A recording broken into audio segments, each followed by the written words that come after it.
The blocking models from Fury is what we use for exhibition.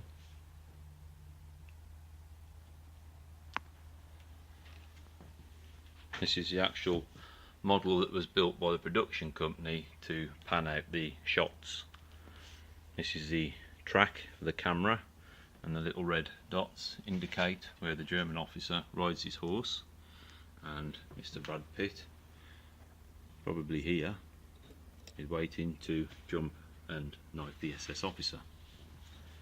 The next one is the HQ camp display, which is this one here, and again the same thing with all the pins.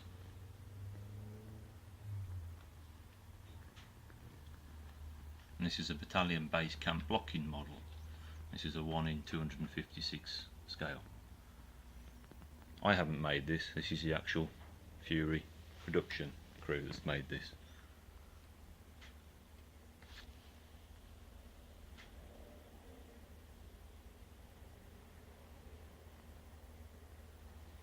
And that one was the Farmer's Field. That was those. As we're moving on to some of the props, this is Annamarie's dress, and she played Irma, and the mangled legs are her body, which we didn't actually see when the building was bombed out. Then we have Fury's tank wheel, which was destroyed. As you can see here, this one here is this road wheel here.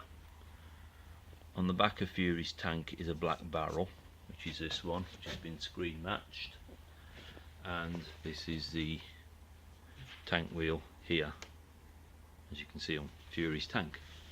And then the mannequin of the tank commanders which catch fire and die are actually like a latex copy, and these hutches are from Fury, the tank. Another one of the ammunition cans off Fury. Same here, spare Brad Pitt spare hatch off Fury. This is the Fury tank actually in Bosington Museum, but here we have the private collection of all the rest of the Fury props in my hands. And you can see one of the other fuel cans there, one of Fury's rounds. Now we have the beat field blocking model. This is where the tanks come through the hedgerow, and all 4 tanks then start to attack the German positions down this end.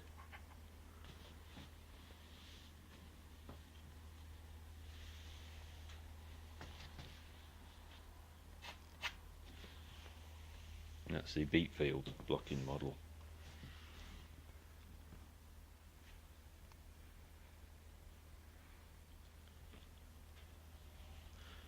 And we have one of the prop MP44s, uniforms and a production chair back for Jason Isaacs.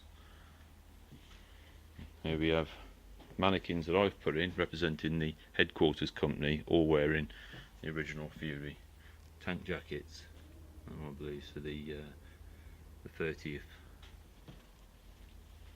Again, another one of the top backs, and then Panzerfaust Fury. It was the representation of the headquarters table, but I had to move a few bits and pieces.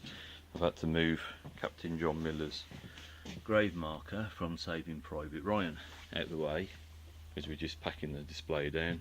And again, these are the SS troops that were killed, one of the dead bodies. The dead body on this actually was from Saving Private Ryan, but I've just dressed it up as one of the dead in the uniforms from Fury. All the boxes again are from Fury. I went to an awful lot of detail with all the German food boxes and ammunition boxes. And the portrait of the German SS officer, which was hanging in the office, which wasn't used, of that German SS officer there. Here we have Lieutenant Winter's parachute out of Band of Brothers, and one of the jump jackets and trousers, again from Band of Brothers. At this end of the display that I built was all the representation of the battalion headquarters with all the ration cans, uniforms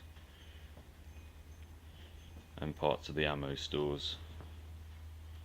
Again, this is Maurice's Irma's pullover, who never actually came on set.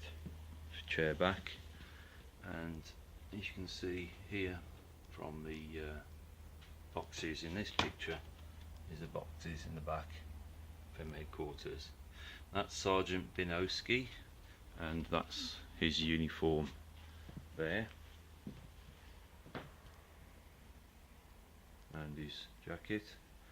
That's a Fury infantryman from the tank assault. More rations and rubber stunt. T-handle shovels. This was all Brad Pitt's Mazette bag rations. I actually got that, even though other people have said that they sold it, but I actually had that one myself. It's a tunic from Colditz, and there's one of the dead bodies from Saving Private Ryan. Again, the ration boxes are off Fury. The jacket there is Wolf Kohler's jacket from Cockneys vs Zombies, and I actually dressed Wolf Kohler, and Wolf Kohler was I got him to sign it.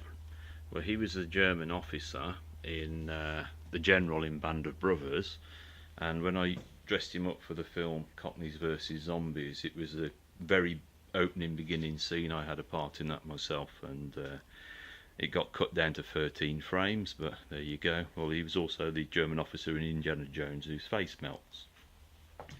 Then you have my production jacket from a Lower Low, all autographed and signed, and great friends of the cast, and again another production used jacket from the Lower Low TV series.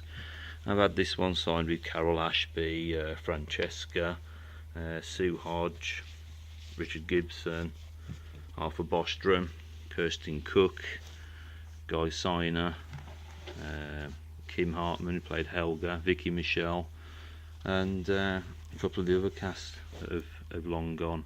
Unfortunately, can't sign it now because they've passed away, bless them. But this was my actual tunic when I was 16, when I did a little episode of the Lower Low. The helmet there is from Iron Sky.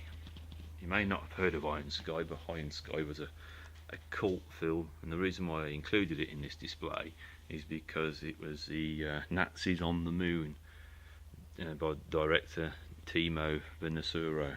I can't pronounce his name very well, I hope he forgives me. But this one was the Gotterumadang. That's a jacket from this ship here, and the whole idea is not exactly a war film, if you read that. It was Nazis on the Moon.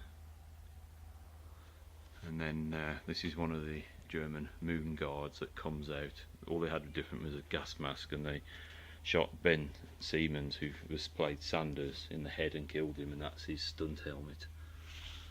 And again, one of the crew from the Black Sun, Schwartz Sons.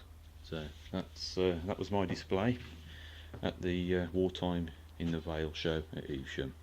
And my name is Craig Leonard, and hope you found it interesting. Thank you.